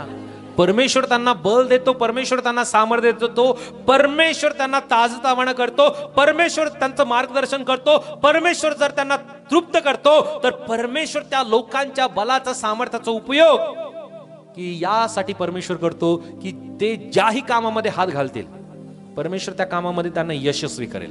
की जे काम अनेक दिवसापासून अडखळून पडलं ते काम इतर करू शकले नाही, पण जो व्यक्ती उपवास आणि प्रार्थना करतो परमेश्वर त्याच्या हाताला यश आणि बरकत देतो. ही प्रियांनो उपवासाचा परिणाम आत्मिकरित्या प्रियांनो त्या व्यक्तीच्या वैयक्तिकरित्या जीवनामध्ये घडल्याशिवाय राहत नाही. पुढे वचन आम्हाला सांगतं त्याच भागामध्ये की परमेश्वर त्याला बलवान पिढीच्या स्वरूपाने प्रियांनो परमेश्वर त्याचा उपयोग करून घेतो. कारण वचन आम्हाला सांगतं की पूर्वीच्या पिढ्यांनी घातलेले पाये तू पुन्हा उभारशील. हालेलुया. एक बलवान पिढी परमेश्वर त्याला बनण्यासाठी सामर्थ्य देतो. आणि ही बलवान पिढी की उपवासाच्या वेळामध्ये त्यांनी त्याच्या लेकरांना या गोष्टी शिकवल्या पाहिजे. प्रार्थना करण्यासंबंधी, वचन प्रियांनो त्यांनी वाचण्यासंबंधी, वचन मनन करण्यासंबंधी. जो व्यक्ती उपवास करतो त्याने आपल्या परिवारातील लेकरांना, या पिढीला त्यांनी या गोष्टी शिकवल्या पाहिजे उपवासाच्या वेळामध्ये. Hallelujah, hallelujah. मला उपवास आहे, माझ्या जवळ येऊ नको, मला उपवास आहे, मला काही सांगू नको, असं होतं का म्हणा. लेकरांना आम्ही त्या वेळामध्ये उपवासाच्या वेळात शिकवलं पाहिजे प्रार्थना करायला. आम्ही त्यांना शिकवलं पाहिजे त्यांनी वचन वाचायला. हालेलुया.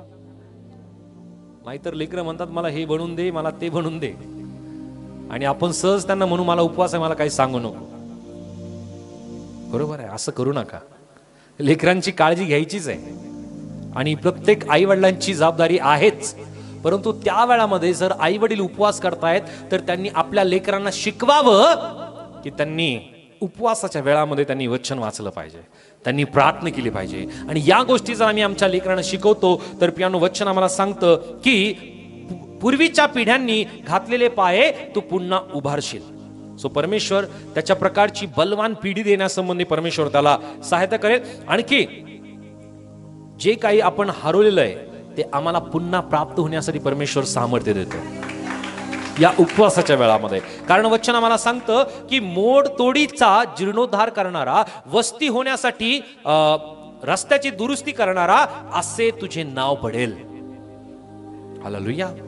सो की ज्या गोष्टी आम्ही अगोदर हरून बसलो, आम्हाला अगोदर मिळालेल्या नाहीये, ज्या गोष्टीसाठी आम्ही फार कष्ट घेतले त्या गोष्टी आम्हाला प्राप्त झाल्या नाही, परंतु तुम्ही उपवास करता, तुम्ही प्रार्थना करता, तुम्ही वचन वाचता, वचनाचं मनन तुम्ही करता आणि या वेळामध्ये ज्या गोष्टी तुम्ही हरवलेल्या या अगोदर त्या गोष्टी मिळवण्यासाठी तुमच्या जीवनात तर परमेश्वर सहायता करतो, परंतु त्याच प्रकारे तुमच्या बरोबर इतरांना सुद्धा त्या मिळवून देण्यासाठी परमेश्वर तुमचा उपयोग इतरांसाठी करतो. हालेलुया. म्हणून उपवासाचा वेळ हा कदापिही वाया न गेलेला वेळ आहे. सो आम्ही पाहिलं की उपवासाचा परिणाम आमच्या जीवनात काय होतो, तर तो आम्हाला प्रकाशन देतो, तो आम्हाला आरोग्य देतो, तो आमची धार्मिकता आम्हाला तो प्रदान करतो, आमच्या जीवनामध्ये परमेश्वराची उपस्थिती वाढते, परमेश्वरा आमच्या प्रार्थनेचं उत्तर देतो, परमेश्वर आमचं मार्गदर्शन करतो, परमेश्वर आमच्या जीवाला तृप्त करतो, परमेश्वर आम्हाला ताजतवाना करतो, परमेश्वर आम्हाला बल व सामर्थ्य देतो. आम्ही ज्या कामामध्ये हात घालतो त्या प्रत्येक कामामध्ये परमेश्वर आम्हाला यश प्राप्ती करून देतो, परमेश्वर आम्हाला बलवान पिढी प्रदान करतो, परमेश्वर आम्हाला जे आम्ही हरवलेलो आहे ते प्रत्येकांना पुन्हा प्राप्त करण्यासाठी परमेश्वर त्याचं सामर्थ्य देतो. हालेलुया. सुप्रियांनो, जर इतका चांगला परिणाम आमच्या जीवनामध्ये जर उपवासाचा होत असेल तर आम्ही उपवास करायलाच पाहिजे की नाही? करायला पाहिजे का? हालेलुया. सो प्रत्येकांची इच्छा असते की उपवासाचा परिणाम चांगलाच व्हायला पाहिजे, परंतु या वेळामध्ये आम्ही स्वतःला सांभाळणं सुद्धा फार गरजेचं आहे. या वेळामध्ये फार कटकटी होण्याची चान्सेस जास्त असतात, वादविवाद होण्याची जास्त चान्सेस असतात, परंतु आमची अधिक वेळ प्रार्थनेची आहे, आमची अधिक वेळ जर उपवासाची आणि वचन मनन करण्याची आहे तर नक्की परमेश्वर आम्हाला बल, त्याचं सामर्थ्य देतो. हालेलुया. सो परमेश्वर आपल्या प्रत्येकांना या 40 दिवसाच्या वेळामध्ये ते बल, ते सामर्थ्य प्रदान करो की तुम्ही उपवास करत असताना परमेश्वर ज्या ज्या गोष्टींची तुम्हाला आवश्यकता आहे त्या प्रत्येक गोष्टींची आवश्यकता परमेश्वर तुमच्या जीवनामध्ये दिल्याशिवाय राहणार नाही. कारण परमेश्वर जर त्याच्या वचनामध्ये या गोष्टी आम्हाला देतो तर प्रियांनो, याचा पुरावा आम्हाला पाहायला मिळतो की एस्तेरने प्रार्थना केली, यहुदी लोकांनी प्रार्थना केली, देवाच्या लोकांनी प्रार्थना केली आणि त्या वेळामध्ये युद्ध प्रसंगातून परमेश्वराने त्यांना सोडवलं. एस्तेर आणि यहुदी लोकांनी प्रार्थना केली, परमेश्वराने यहुदी लोकांसाठी, एस्तेरसाठी प्रियांनो त्यांच्या जीवनामध्ये परमेश्वराने हस्तक्षेप केला. आजपासून जे तुम्ही उपवास करणार आहात, परमेश्वर तुमच्या जीवनामध्ये हस्तक्षेप करणार आहे, चांगला हस्तक्षेप करणार आहे, तुमच्या जीवनातील नको असलेल्या प्रत्येक गोष्टी काढून टाकणार आहे. परमेश्वर तुम्हाला त्याच्या सामर्थ्याने, त्याच्या अभिषेकाने, त्याच्या दयेने, त्याच्या ताजतवानापणाने आणि परमेश्वर तुमचा सततचा मार्गदर्शक होण्यासंबंधीने, परमेश्वर बल आणि सामर्थ्य देण्यासंबंधीने, परमेश्वर यशस्वी करण्यासंबंधीने, त्याच्या पवित्र आत्म्याच्या सामर्थ्याने आणि विशेष प्रकारचे अधिकार प्राप्त करून देण्यासंबंधीने परमेश्वर या 40 दिवसामध्ये नक्की तुम्हाला त्याचं सामर्थ्य प्रदान करेल. कारण हे उपवास हे तुमच्या वैयक्तिक जीवनासाठी, हे उपवास तुम्ही तुमच्या परिवारासाठी, हे उपवास तुम्ही मंडळीसाठी, देवाच्या लोकांसाठी, देवाच्या दासदासींसाठी, सेवकांसाठी तुम्ही करत असताना हे उपवास नक्की सफल परमेश्वर करणार आहे. कारण हे उपवास देवाच्या सानिध्यतेमध्ये, परमेश्वराच्या सानिध्यतेमध्ये असण्याची ही वेळ परमेश्वराने आम्हाला देऊ केलेली आहे. परमेश्वर या उपवासाच्या दिवसामध्ये आम्हाला प्रत्येकांना सहायता आणि मदत करो. God bless you. Praise the Lord.